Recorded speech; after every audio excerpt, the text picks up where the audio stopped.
अस्सलाम वालेकुम। प्रोग्राम दोरा के साथ मैं हूं असद रहीम खान और मेरा साथ देंगे बाकिर सज्जाद। आज बात करेंगे इमरान खान साहब के एक रोज़ा दौर की मुत्तहिदा अरब अमारात में, जहां उन्होंने मुलाकात की ना सिर्फ अरब अमारात के सरबराहों से, लेकिन जो सबसे अहम तरीन मुलाकात थी जो हम अभी डिस्कस करने वाले हैं वो उस वर्ल्ड गवर्नमेंट समिट के कॉन्फ्रेंस के साइड लाइन्स पे हुई थी, यानी IMF के सरबरा क्रिस्टीन लगार्ड के साथ। अब जिस मुलाकात को अभी से ही हिज़्ब इख्तिलाफ के लीडरान जिस तरह एहसन इकबाल साहब ने उसको डब किया है IMF के साथ एक खुफिया मुआहदा, उस मुआहदे को अभी पाकिस्तान तहरीक इंसाफ के वज़ीर इत्तलात के बयानिए के मुताबिक सिर्फ़ और सिर्फ एक मौका था कि IMF का पाकिस्तान के बारे में जो पोजीशन है, मौक़िफ़ है, वो किसी तरह से बयान किया जाए। पाकिस्तान तहरीक इंसाफ के फवाद चौधरी साहब का कहना ये था कि हम सिर्फ़ और सिर्फ आसान शराइत चाहते हैं जिस पे IMF के साथ मुआहदा हो सके। अब इस पर बात ये हम करेंगे कि वो PTI जिसका अपना स्लोगन है इंसाफ, इंसानियत और ख़ुद मुख्तारी, अब कितनी ज़्यादा मुश्किलात में है कि इतना ज़्यादा कर्ज चढ़ाना पड़ रहा है और मईशत कोई ख़ास संभलते हुए नहीं नज़र आ रही। पाकिस्तान तहरीक इंसाफ के चाहने का कहना यह है कि बहुत ही मुख्तसर वक्त में PTI के सीनियर लीडरान ना सिर्फ अरब अमारात से बल्कि सऊदी अरब से भी कर्ज हासिल कर चुके हैं और उस वजह से मईशत स्टेबलाइज हो चुकी है। जनाब बाकिर साहब, अपोजिशन का तो बिल्कुल ऑपोजिट पर्सपेक्टिव है सर। वो ये कह रहे हैं कि जी आप IMF के साथ ना सिर्फ खुफिया मुआहदा कर रहे हैं, लेकिन वो PTI जो कहती थी कि हम काशकोल तोड़ेंगे, जो कहती थी कि हम अपनी इज्जत इस तरह नेगोशिएट नहीं करेंगे, वो बार बार जा रही है उन्हीं बैनुल अक़वामी अदारों के पास जो फिर आपकी मईशत पे बहुत ज़्यादा तंग शराइत लगाएंगे। लेकिन इसका मुतबादिल क्या है जनाब? अगर आप सऊदी अरब और UAE से इस तरह के कर्ज नहीं लेंगे, IMF से बात नहीं करेंगे, तो क्या उसका भी कोई ऑल्टरनेटिव है? असद, मेरा ख्याल में जो भी आपने रिस्पॉन्स बताया हिज़्ब इख्तिलाफ का, वो मुनाफ़क़त पर मबनी है। क्योंकि जब वो ख़ुद भी आए थे, चाहे पीपल्स पार्टी की गवर्नमेंट आई, चाहे PMLN आई, उन्होंने भी इस तरह के पैकेजेस लिए थे माजी में। ये अब 13वां जो है पैकेज हम लेने जा रहे हैं सन 80 की दहाई से अभी तक लिया है अभी। और उसके पीछे जो अभी की सूरत हाल है, मैं उस पर PTI पर बाद में आता हूँ, लेकिन ये सब कुछ जो पीछे जो हमारी मईशत में ख़राबियाँ आती रही हैं, ये उनका हासिल है कि आज हमें फिर IMF के पास जाना पड़ रहा है ताकि हम अपने आप को स्टेबलाइज़ कर सकें, अपनी मईशत को स्टेबलाइज़ कर सकें। यहाँ तक तो हो गई उनकी मुनाफ़क़त का। लेकिन PTI का ये जो मसला है कि PTI आज वज़ीर आज़म IMF के चीफ जो क्रिस्टीन लगार्ड से मिले होंगे, तो वो काफ़ी मेरा ख्याल में भारी दिल के साथ मिले होंगे, क्योंकि मैं अब उनकी वो कस्में याद यहाँ नहीं दिलाना चाहता कि जो वो कस्में खाया करते थे कि मैं IMF के पास नहीं जाऊंगा। ये IMF के पास तो अक्टूबर में ही चले गए थे। कर रहा हूँ सिर्फ इसलिए क्योंकि आपने इस नुक्ते को उठाया है। जरा सुन लेते हैं इमरान खान साहब ने क्या कुछ कहा इस IMF पॉलिसी के बारे में, सुन लेते हैं। IMF के सामने भीख मांगते, कभी कोई खुददार कौम भीख मांग के करने के लिए बने। जो हम दबा सकते हैं, जो भी हमें, हम उनके सामने स्टैंड नहीं ले सकते अपने नेशनल सिक्योरिटी के लिए। इमरान खान अगर इक़्तिदार में आता है तो क्या आपका ख्याल है कि वो दौरा करता फिरेगा सारी दुनिया में भिखारियों की तरफ पैसे मांगने के लिए? इमरान खान मर जाएगा, कभी किसी से पैसे नहीं मांगेगा भिखारियों की तरह, कभी किसी मुल्क से कर्जे मांगते, कभी किससे। जनाब वो जो कहते हैं कि जी you campaign in poetry, govern in prose वगैरह वगैरह, कि जी जो कुछ आप वादे करते हैं वो शायद मंजिल तक ना पहुंच पाएं। और PTI के अपने लीडरान का कहना है कि हमने ये तसव्वुर भी नहीं किया था कि मईशत का इतना बुरा हाल हो। वो अपनी जगह, लेकिन बार बार कहना इक़्तिदार संभालने के बाद कि हम IMF के पास नहीं जाएंगे, हम सऊदी अरब और UAE से काम चला लेंगे, लेकिन अब फिर से IMF के क्रिस्टीन लगार्ड से मुलाकात करना, उस हद तक बाकिर साहब क्या हम यूटर्न नहीं कह सकते पोस्ट गवर्नमेंट?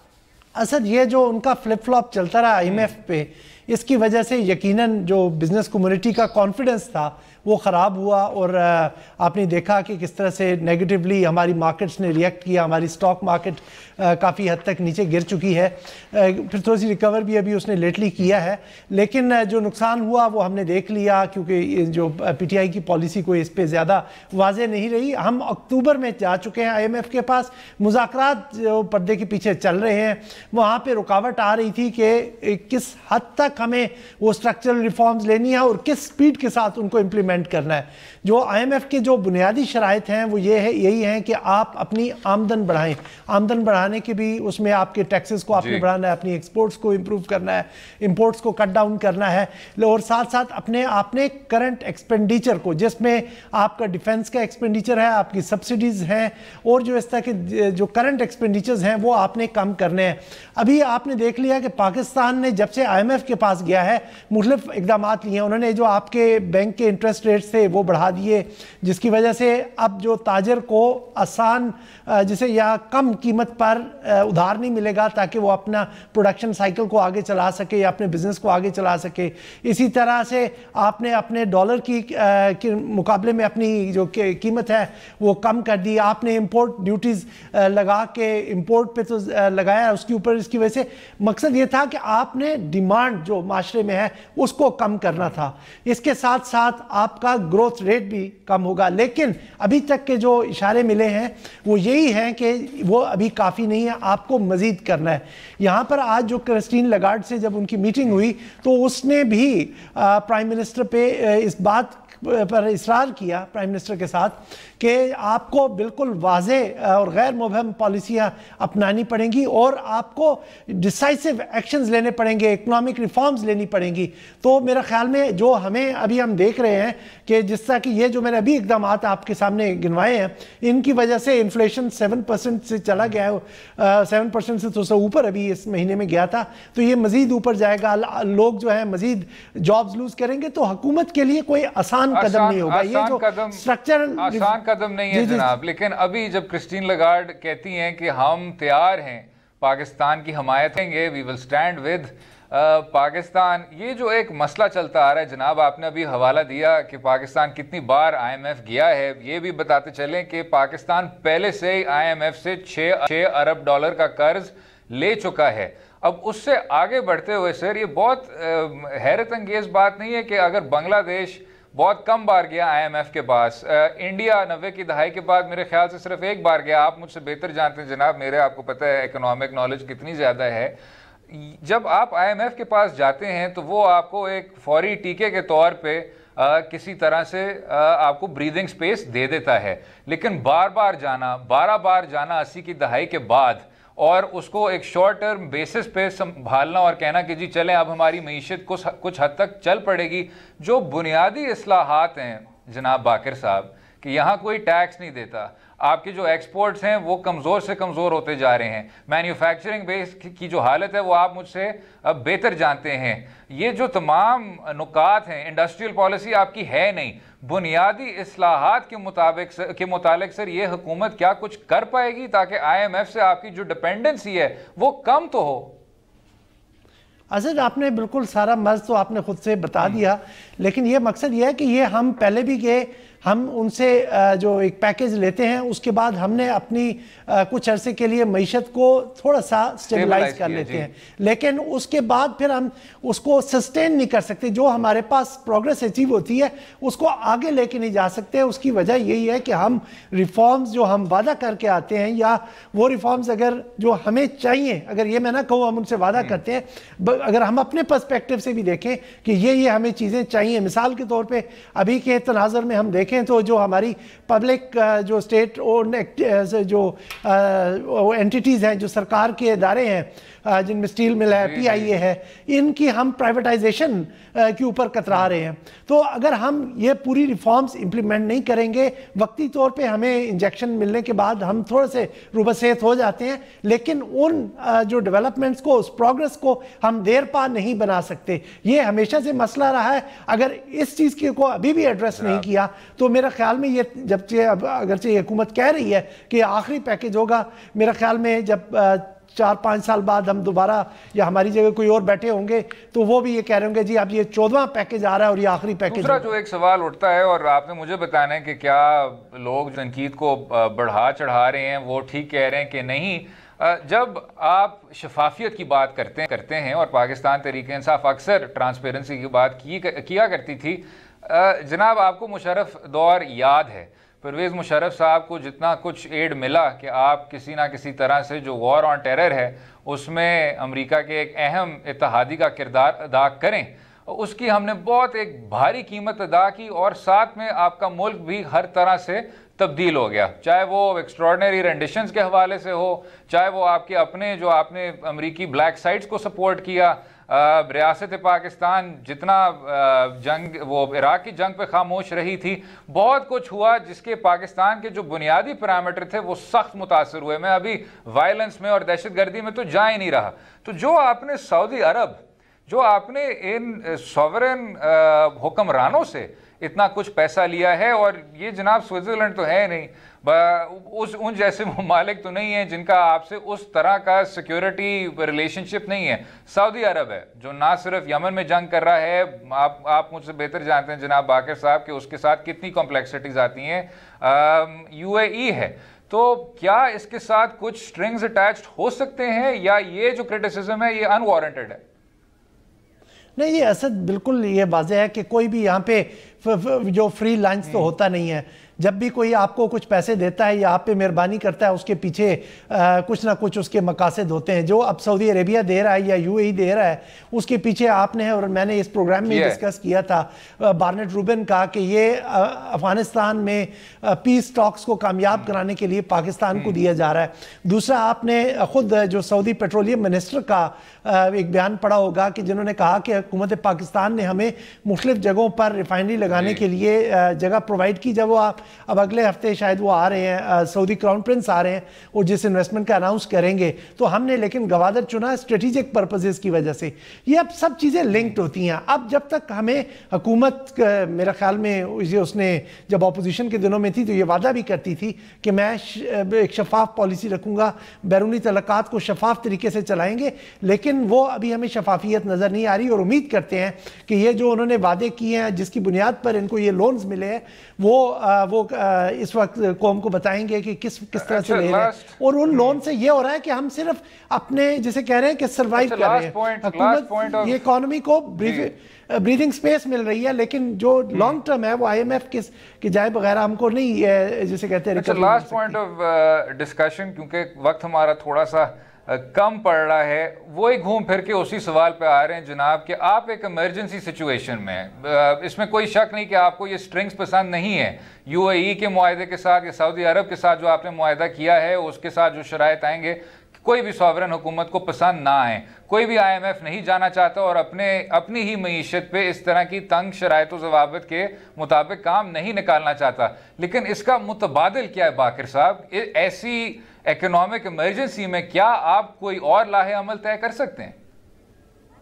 आपने अपने जो रेवेन्यू सोर्सेज को करना है इम्प्रूव। आपने अपने जो आपके ऐसे अखराजात हैं कि जो आप समझते हैं कि सस्टेनेबल नहीं है, आपने उनको कम करना है, आपने अपने कर्ज को उतारना है, ये सब कुछ है। लेकिन उसके लिए एक पॉलिटिकल विल चाहिए, और ये सब इकदाम जो है, ये बेल्ट टाइटनिंग मेजर्स है, वो एक पॉलिटिकल कॉस्ट पे आते हैं, उसकी एक कीमत चुकानी पड़ती है। वो मेरा ख्याल में कोई सियासी हुकूमत चुकाने को तैयार नहीं है। अभी आपने फवाद चौधरी को पिछले हफ्ते सुना कि इस माशी सूरत हाल के बायस हम आपकी जो ये मुतवसत तबका इसको कुछ नहीं दे सके। उस पर बात करेंगे, तरह वो कह रहे थे कि जनाब अगले हिस्से में उस पर बात करेंगे। अभी वक्फा लेंगे और साफ शफाफियत की बात करते हैं, एहतसाब की और खुद मुख्तारी की। आप अपने अदारों के साथ क्या कुछ कर रहे हैं, रहिएगा हमारे साथ।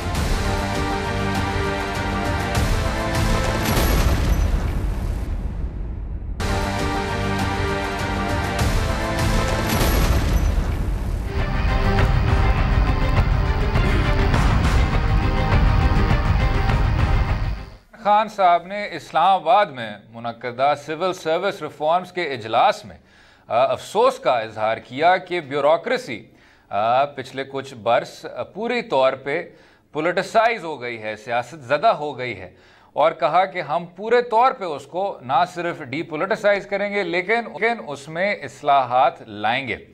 लेकिन ब्यूरोक्रेसी क्या, इमरान खान साहब और खैबर पख्तूनख्वा की हुकूमत की जो एक बुनियादी कामयाबी मानी जाती थी वो पुलिस की डीपोलिटिसाइजेशन थी। लेकिन हमें पिछले कुछ ही हफ्तों में एक तवील सिलसिला देखने को मिला।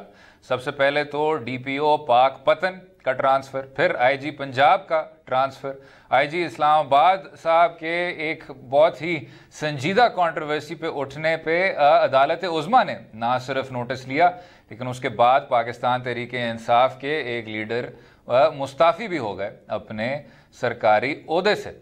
उससे आगे बढ़ते हुए अब खबर ये मिली कि खैबर पख्तूनख्वा के आईजी को ना सिर्फ ट्रांसफ़र किया जा रहा है, खैबर पख्तूनख्वा के चीफ सेक्रेटरी को भी ट्रांसफ़र किया जा रहा है।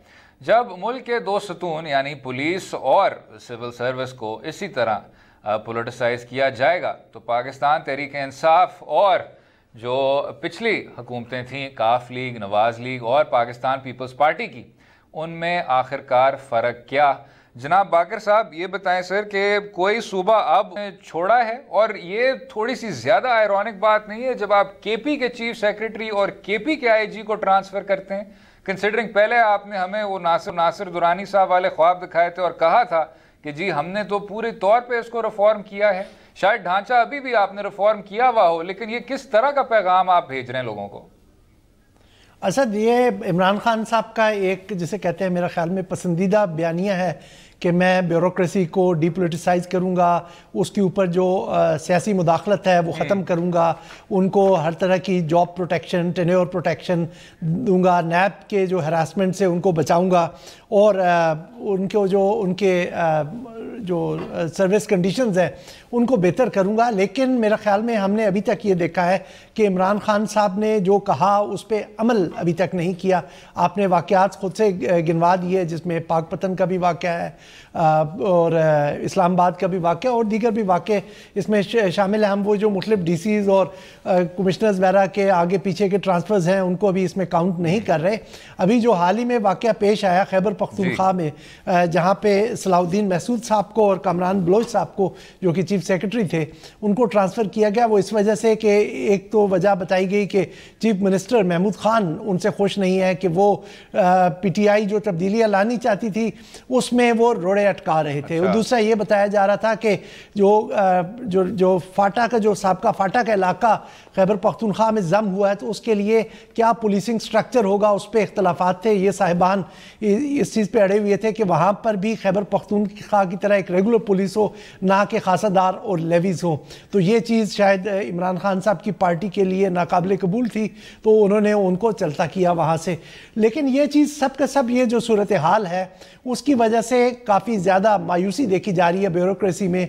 और जो हमारे दोस्त अहबाब सरकार की नौकरी करते हैं वो कहते हैं कि इस वक्त ब्यूरोक्रेट्स हाथ पे हाथ धर के बैठे हैं और वो कोई पीटीआई हुकूमत से ज़्यादा ताउन नहीं कर रहे। और जो कल की वज़ीर-ए-आज़म की तकरीर थी वो एक तरह से था कि शायद वो जो ब्यूरोक्रेसी का ताउन हासिल करना चाह रहे हो, उनका ट्रस्ट हासिल करना चाह रहे हो, लेकिन 24 घंटे के अंदर जब ये वाक़या हो जाए तो फिर वो उसका असर काफ़ी हद तक ज़ाइल हो जाता है कि जो आपकी नीयत के बारे में या उनको शकूक व शुबहात हैं वो वहाँ के वहाँ रहते हैं। जनाब हमने इस शो पे कई बार डिस्कस किया कि जब आपकी अपनी ही पुलिस इन्हीं सियासी एजेंडा से पाक नहीं होगी, आज़ाद नहीं होगी, तो फिर आपको साहिवाल जैसे सानहे देखने को मिलते हैं। आज साहिवाल के जो प्रिंसिपल मेरे ख्याल से ना सिर्फ वो मुतासर हुए, उसके जो सबसे बड़े विक्टिम हैं उनकी भी टेस्टिमनी सामने आई है जिसमें, और बाकर साहब उसमें क्या डिटेल में जाएं, आखिरकार उन्होंने ये कहा कि जिस शख्स पे शक किया जा रहा था उस गाड़ी में, और ये मैं थोड़ा सा कॉन्टेक्स्ट दे दूं बतौर पंजाब के वज़ीर कानून के, वो एक कलादम तंजीम से ताल्लुक़ रखने वाले थे जो गाड़ी को चला रहे थे और जो फैमिली थी वो उनका अपना कहना है कि वो बेगुनाह थी। उसमें उन्होंने पहले उसी आदमी को हलाक किया, उसके बाद इसी बच्चे के मुताबिक उन्होंने फिर गोलियों की बरसात की एक ऑर्डर देने के बाद। तो जब आपको इस तरह का, मैं समझता हूँ, हार्ट ब्रेकिंग नैरेटिव पढ़ने को मिलता है, वही जमात जब बार बार कहती है कि पुलिस को डीपोलिटिसाइज किया जाए। अब आपने पिछले कुछ दिन देखा कि सीटीडी के आपने अफसरान हटाए लेकिन उससे अब आप आगे निकलें जनाब, उन्हीं बच्चों के जो वकला हैं, उसी फैमिली के जो वकला हैं, वो कह रहे हैं कि जी हमें धमकाया जा रहा है, हमें सीनियर अफसरान से फ़ोन कॉल्स आ रही हैं कि जी आप इस केस को छोड़ दें। उन बच्चों का और उस फैमिली का अपना कहना है कि हम JIT पर एतमाद नहीं करते। क्यों नहीं करते? क्योंकि वो जानते हैं कि किसने क्या ऑर्डर दिया, वो जानते हैं कि कौन कसूरवार है, लेकिन कोई सामने नहीं आ रहा। और इससे भी पहले जनाब, हालांकि कंपैरिजन बनता नहीं है क्योंकि वहां तो आपने सियासी मुखालफीन पे फायरिंग की थी और कोई ट्रांसफर्स नहीं हुए थे।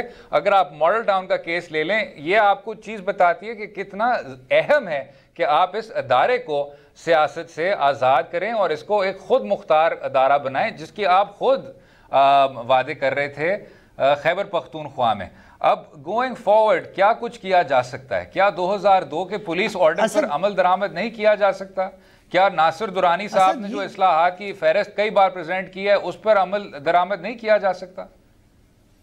अच्छा, दो डिफरेंट चीज़ें आपने यहाँ छेड़ दी कि एक तो जो साहिवाल का वाक़या हुआ वो इस वजह से हमें शायद देखने को मिला कि जो हमने अभी दहशतगर्दी की लहर में से गुजरे हैं, तो हमने लॉ इन्फोर्समेंट एजेंसीज़ को अपने आप को महफूज करने के लिए इतनी छूट दे दी, उनको अकाउंटेबिलिटी से इतना आज़ाद कर दिया कि शायद उनसे पूछगिछ नहीं होती। आपने ये पहला वाक़या नहीं एक्स्ट्रा जुडिशल किलिंग का, बहुत सी एक्स्ट्रा जुडिशल किलिंग्स हुई जिनकी तरफ से आपने आंखें मोड़ी, इस वजह से ये वाक़यात हुए।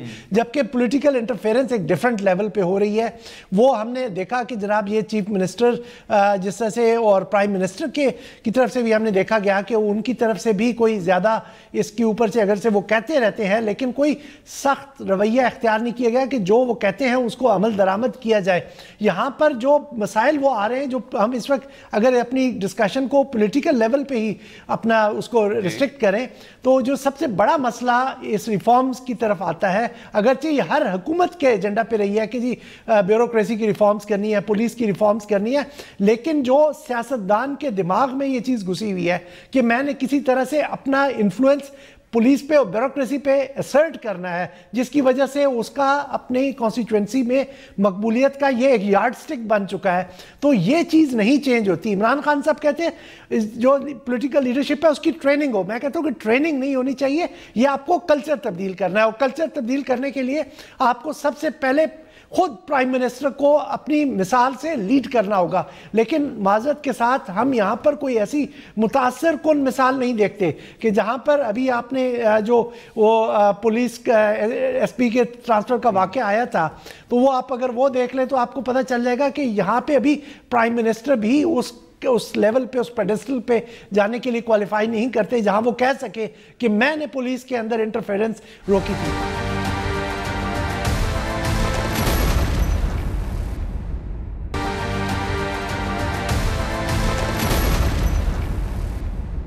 इसमें कोई शक नहीं है कि आपका जो दायरा है वो बहुत ज़्यादा अब वसी हो गया है और उस पर कोई चेक्स एंड बैलेंसेस नहीं रहे। लेकिन आपको याद होगा बाकिर साहब के उसी साहिवाल वाक़ये के होते साथ ही पाकिस्तान तहरीक-ए-इंसाफ के जो नुमाइंदे थे, सूबाई जो नुमाइंदे थे, उनका जो बयानिया था वो बिल्कुल CTD से मिलता जुलता था। और उस वजह से शायद आपको थोड़ी सी अब सेपरेशन करनी चाहिए और उस वजह से आपको शायद खुद मुख्तारी लानी चाहिए। तो एक तो वो अपनी तरफ, दूसरा जब आप इसको इंडेफिनेटली करते रहेंगे IGs को ट्रांसफ़र, प्रिंसिपल ट्रीज को ट्रांसफ़र, तो उसमें क्या पाकिस्तान तहरीक इंसाफ को बाद में कोई पुश बैक देखने को मिले? जिस तरह शुरू में आपने देखा था ब्यूरोक्रेसी के साथ काफ़ी ज़्यादा रेजिस्टेंस थी, आपने खुद अभी जिक्र किया कि वो ख़ास ताउन नहीं करना चाह रहे।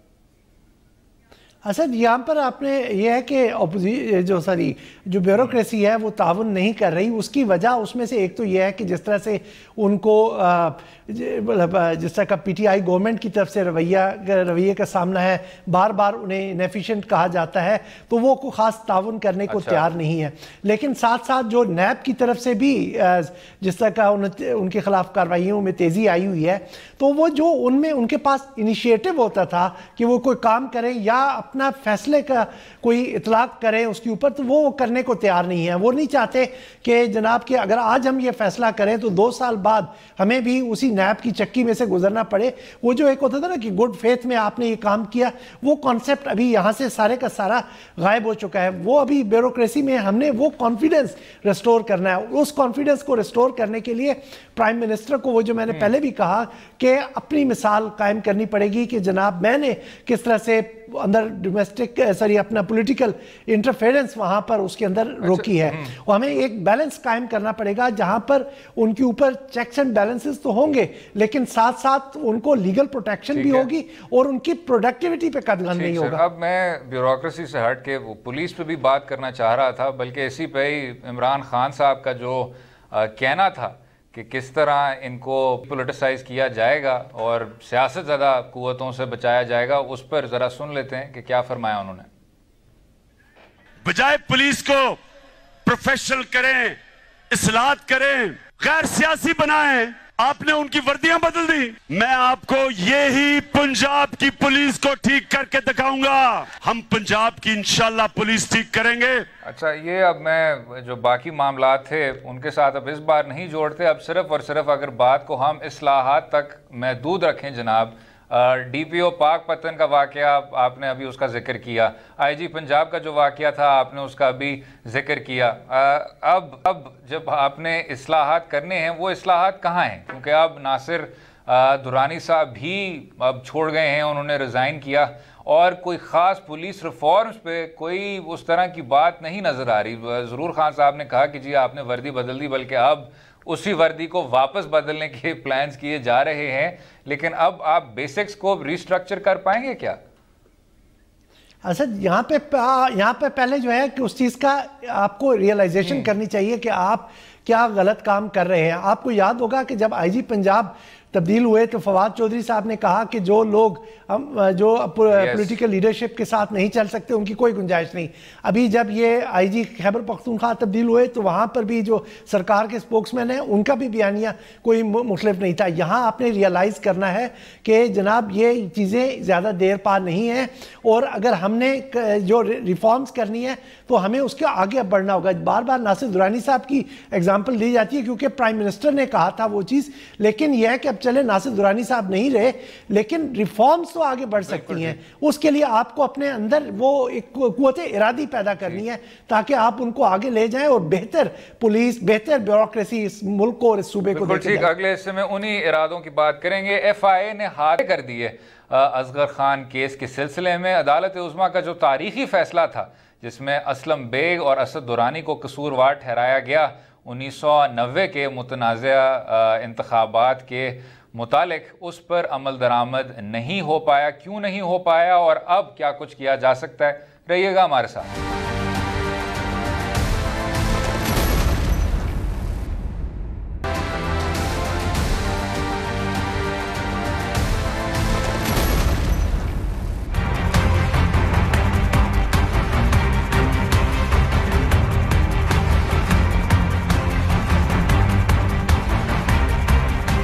वेलकम बैक टू दो राय। वोट को इज्जत दो के नारे लगाने वाले पाकिस्तान मुस्लिम लीग नवाज की क़ियादत ने 1990 में किस तरह वोट को इज्जत दी, वो हमारे माजी का एक तल्ख तजर्बा है। अदालत उज़्मा के तारीखी असगर खान फैसले में जो 2012 में पास हुआ था, उसमें ना सिर्फ मुस्लिम लीग नवाज के सीनियर लीडरान का किरदार सामने आया, बल्कि साबिक आर्मी चीफ मिर्ज़ा असलम बेग और जनरल असद दुरानी को कसूरवार ठहराया गया 1990 के इंतखाबात को रिग करने का पैसों के प्रोविज़न के ज़रिए। उसमें यूनुस हबीब का बतौर एक बैंकर का जो किरदार था वो भी सामने आया और अदालत उज़्मा ने कहा कि अब FIA को पूरी तौर पे कार्रवाई करनी चाहिए। वही FIA ने पिछले हफ्ते यानी फैसले के कुछ 6 साल बाद हाथ खड़े कर दिए और कहा कि अदालत उज़्मा की उसको सपोर्ट की ज़रूरत है। जनाब बाकर साहब, ये जो अब सारी कहानी है सामने आ चुकी है और उसमें हम शायद असद दुरानी साहब के शुक्रगुजार हैं कि उन्होंने हर स्टेप पे बहुत ही फ़ख्र से अपना किरदार ना सिर्फ बयान किया, लेकिन उसकी सफाइयाँ भी पेश की हैं। वो सफाइयाँ कितनी ज़्यादा परसुएसिव थी उस पर एक मुख्तलिफ शो करना पड़ेगा। लेकिन बहरहाल दुरानी साहब और असलम बेग साहब कि ना तो उनकी कोई फ्रीडम अफेक्ट हुई है, ना तो उनका कोई क्रिमिनल रिकॉर्ड मुतासर हुआ है। वो उसी तरह जनाब आज़ाद शहरियों की ज़िंदगी बसर कर रहे हैं जिस तरह कोई भी आज़ाद शहरी अपनी ज़िंदगी गुजार रहा है। FIA ने कहा कि जो ब्रिगेडियर हामिद सईद अख्तर साहब हैं, जिनका इसमें बहुत मरकज़ी किरदार था फंड्स को डिसबर्स करने का, उनसे भी उन्होंने फ़ोटो कापीज़ हासिल कर लिए हैं, लेकिन उससे आगे बढ़ के वो कुछ कर नहीं सकते। हालांकि उन्होंने ये ज़रूर कहा कि जी हमने तो कोई कसर नहीं छोड़ी इस चीज़ को इन्वेस्टिगेट करने में। जब असगर खान साहब की जो अपने ही एयर्स हैं, उन्होंने कहा कि ये बिल्कुल ही ये जो बयानिया है ये तसल्ली बख्श नहीं है और हम इस चीज़ को कंटेस्ट करते हैं। क्या समझते हैं आप बाकर साहब? असद साहब, ये केस तकरीबन अब 29 साल हो गए हैं। तकरीबन ये जो वाक़या हुआ था कि 90 के इलेक्शंस को कहा जाता है कि उस वक्त के अवाम के मैंडेट को चोरी किया गया था, लेकिन उसने वो जो एक हमारे सियासत में एक ख़राबी आई थी उसको मज़ीद आगे दवाम बख्शा। और आज जो हम मुख्तलिफ मसाइल देख रहे हैं वो उसी चीज़ का एक शाखसाना है। तो यहाँ पर यह है कि वो आज जो ये फ़ैसला अगरचे 30 साल पुराना एक कज़िये का है, लेकिन ये आज भी उतना ही मुतल्लिक़ है और रेलेवेंट है जितना कि 30 साल पहले होना था। लेकिन जो अफसोस के साथ ये बात कहनी पड़ रही है कि तमाम तर इस कोशिश के बावजूद अभी भी कुछ कुव्वतें इस चीज़ को होने से रोक रही हैं कि इस केस को पाया तकमील तक पहुंचाया जाए। अभी आपने बात की असद दुरानी साहब की भी, उन्होंने तो बिल्कुल बरमला कहा कि फ़ौज का हाई कमांड भी ऑन बोर्ड थी, ISI की कमांड भी ऑन बोर्ड थी, प्रेसिडेंट का इलेक्शन सेल भी इस पर इंटरफेयर कर रहा था। इसी तरह हामिद सईद अख्तर साहब ने जो अहम इसमें गवाह है। हमारा वक्त थोड़ा सा कम है सर। पिछली हुकूमत में ये माना जा सकता था और आपने ही सवाल किया था, मैंने सवाल किया था शाहिद खान अब्बासी साहब से इसी शो पे कि जी आपके अपने वेस्टेड इंटरेस्ट हैं, इसलिए आप इस तहकीक को ज़्यादा परस्यू नहीं कर रहे। इमरान खान साहब का बयानिया बिल्कुल मुख्तलिफ था और वो ज़रा सुन लेते हैं हुकूमत संभाले वो क्या कहते थे इस केस के बारे में। एयर मार्शल का जो केस है उसमें पैसे दिए हुए हैं पॉलिटिशियंस को ISI ने। जनरल दुरानी की पूरी एफिडेविट है उसके अंदर। मैं तो सोच रहा हूँ मैं खुद भी वहां अपना इनका हिस्सा बन जाऊं, पिटिशनर बनूं और पूछूं उनसे कि जी बताएं और कितने पैसे दिए। जनाब अब FIA आपके मातहत है, आप वजीर आजम है, आपके मिनिस्टर फॉर इंफॉर्मेशन कह रहे हैं कि हम तो अमल दरामद करेंगे अदालत उज़्मा के फैसले की थ्रू FIA's इंस्ट्रक्शंस, लेकिन FIA ने तो कह दिया कि जी हमारा तो अब इसमें कोई किरदार नहीं रहा। आगे अब क्या किया जा सकता है? असद यहाँ पे अब देखिए, आप 2012 का जो फैसला था उसमें ये बिल्कुल वाज़े तौर पे लिखा हुआ था कि इस पर कोई कंट्रोवर्सी नहीं कि 140 मिलियन सियासतदानों के दरमियान सियासतदानों को तकसीम किए गए। लेकिन अब वो जो तकसीम की गई है उसका कोई सबूत नहीं है और जो इससे मुतल्लिक इदारा है वो ताउन करने को तैयार नहीं है। अगर नहीं है तो वो जो एफिडेविट्स हैं, कॉपीज हैं, ओरिजिनल्स हैं, तमाम बयानिए हैं, पार्लिमानी बयानात हैं और एक तमाम इंतखाब के जो नताइज हैं वो किधर गए, खैर उस पर बात करेंगे किसी और वक्त। उम्मीद है आपको आज का प्रोग्राम पसंद आया होगा। मुझे और बाकर साहब को अपनी राय से भी आगाह कीजिए सोशल मीडिया के लिंक्स के जरिए और इजाज़त दें अगले हफ्ते तक। खुदा।